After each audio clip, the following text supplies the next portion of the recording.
Tu peux nous raconter ton accouchement? Bien sûr.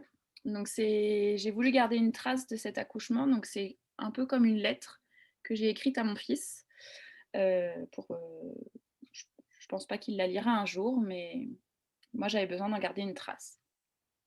À mon tout petit, récit de ta naissance. Dimanche 15 novembre 2020, 14 heures, début des contractions. Elles s'enchaînent toutes les 10 minutes. Dernier goûter en tête-à-tête avec Arthur, ton grand frère.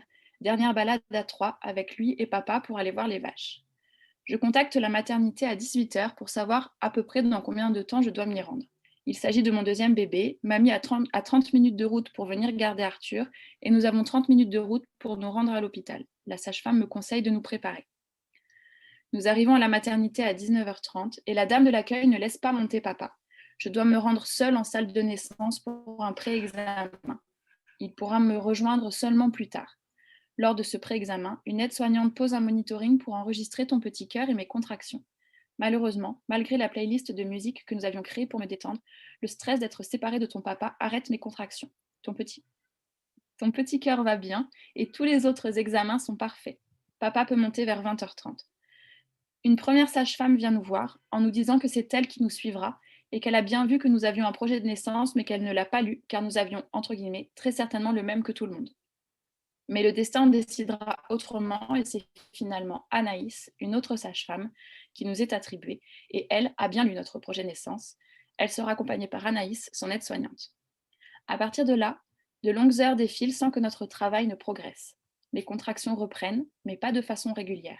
Elles ne sont rapprochées et puissantes que lorsque je suis active. Alors je marche de long en large dans la chambre. Mais je me fatigue, alors je me repose tout en continuant à me mobiliser grâce au ballon et les contractions cessent. Je termine mes dates et mon jus d'ananas, sans que cela ne fasse plus d'effet. Je vais très souvent aux toilettes. Lors d'un de nos trajets, je m'arrête, prise par une grosse contraction, et une sage-femme nous interpelle de façon assez sèche et désagréable en nous demandant de ne pas traîner dans le couloir car il s'agit de l'accès au bloc. Papa me fera remarquer plus tard qu'il s'agissait de Madame Marion, la sage-femme qui avait réalisé nos 2 échographies du deuxième trimestre et qui s'était permis de m'appuyer et me taper sur le ventre pour te faire bouger car elle ne te voyait pas comme elle voulait. Anaïs nous propose d'aller marcher, il est 23 heures. Elle nous dit que cela pourrait aider mes contractions à devenir efficaces.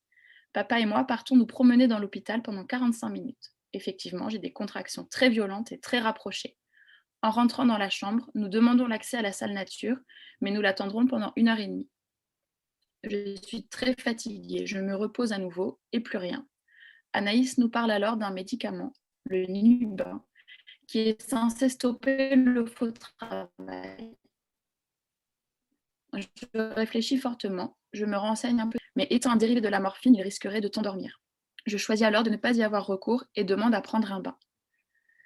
Nous accédons enfin à la salle nature. Il est 1h15. Je continue à me balancer sur le ballon pendant que l'eau coule dans la baignoire. Lorsque j'entre dans le bain vers 1h30, l'eau chaude me détend immédiatement. J'y reste un long moment dans la pénombre, toujours avec la musique. Malgré une envie de vomir, je suis bien et mes contractions sont régulières, fréquentes et puissantes. Je sens que tu progresses tranquillement et que nous y sommes presque. Nous sommes bien en vrai travail. J'ai bien fait de refuser le Nuba. Pendant mon bain, papa est sorti faire pipi. J'ai gardé mon cap. Nous étions forts et préparés. J'ai répété dans ma tête, il va revenir, il va revenir, il va revenir. Il est entre 2 heures et 2h30 lorsque je sors du bain. Je m'allonge sur le lit d'accouchement. L'envie de vomir est toujours présente. Mes contractions sont très intenses et très rapprochées, mais je ne supporte absolument pas la position allongée et je vomis toutes les dates que j'avais mangées jusque-là. Anaïs me propose alors de m'installer à 4 pattes en baissant le bout du lit pour me retrouver dans la même position que lorsque j'étais sur le ballon. Je me sens beaucoup mieux. Mais papa ne peut pas retirer sa main de moi. J'ai absolument besoin de son contact. Il a essayé une fois et je me suis aussitôt sentie perdue. Lorsque je sens qu'il est enfin temps de pousser, je passe en position assise accroupie, avec les fesses au bord du lit, et je prends appui sur mes mains à l'arrière du dos. À partir de cet instant, je n'ai plus du tout aucune notion du temps qui passe, ni même de la chronologie des événements. Je me rappelle avoir été très sèche avec Anaïs, notre sage-femme. Papa m'a raconté plus tard que je lui avais broyé la main en le serrant très fort. Je crois qu'Anaïs, l'aide-soignante, me tenait la main aussi, donc j'ai certainement dû lui broyer. Je me rappelle avoir hurlé tellement fort que je me suis sentie animale, savoir que j'étais bien dans la phase de désespérance et qu'il était inutile et complètement idiot de demander la péridurale à ce moment. Je me souviens avoir senti le cercle de feu lorsque ta tête a commencé à passer le col. Je me souviens que tu sortais, puis rentrais au rythme de mes contractions et de mes poussées. Je ressens presque encore ta tête, puis ton corps passer au travers du mien, ta tête, tes épaules, ton ventre. À ce moment, Anaïs demande à papa s'il veut t'attraper. Il te saisit et c'est lui qui fait sortir tes petites jambes, puis il te pose sur moi.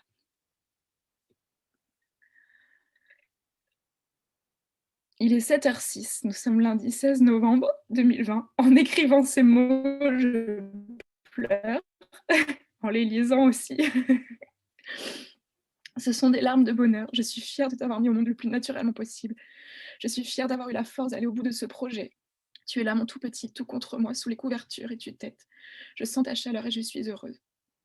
Nous attendons que ton cordon ombilical ait fini de battre pour que papa le coupe. Le placenta sort moins de 10 minutes après ta naissance, tout naturellement, et encore une fois sans aide médicale. Le cathéter qu'Anaïs m'a posé, je ne sais même plus à quel moment, ne servira même pas à l'ocytocine pour la délivrance. Une fois encore, les choses sont assez floues. L'auxiliaire de puéricultrice te sèche très rapidement pour te laisser le plus possible contre moi. Anaïs quitte son service juste après ta naissance. Elle est remplacée par une autre sage-femme pour les heures de surveillance. Mais je suis contente qu'elle nous ait accompagnés, ton papa, toi et moi, du début à la fin de ta naissance. Tu as fait du poids à poids avec papa. Nous restons tous les trois presque 3 heures en salle de naissance juste parce que nous y sommes bien. Avant de rejoindre notre chambre, tes premiers soins sont réalisés. Papa t'habille, il aide l'auxiliaire de puéricultrice à te mesurer et te peser. Lors de notre séjour à la maternité, 3 personnes se sont occupées de nous. Martine, la sage-femme, Corail, l'auxiliaire de puéricultrice, et Maria, l'aide-soignante. Toutes les 3 ont été adorables pour toi comme pour moi, et je n'aurais pu rêver meilleure prise en charge pour nous. Mon tout petit, notre grossesse n'aura pas été la plus tranquille, la plus sereine, ni la plus idyllique des grossesses. Mais ta venue sur Terre était telle que je l'imaginais, telle que je la souhaitais et que je l'espérais. Je me devais de te l'offrir et je suis tellement fière d'être allée jusqu'au bout.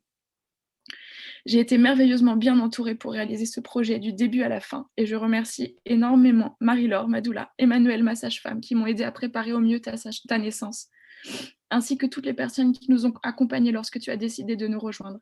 Anaïs et Martine, les sages-femmes, Anaïs et Maria, les aides-soignantes, et Corail, ton auxiliaire de puéricultrice. Mais celui que je remercie du plus profond de mon cœur, c'est ton papa, qui m'a suivi dans ce projet un peu fou alors qu'il n'était pas forcément partant au début. Sans lui, cette aventure aurait été affreusement difficile et je lui en serais toujours reconnaissante.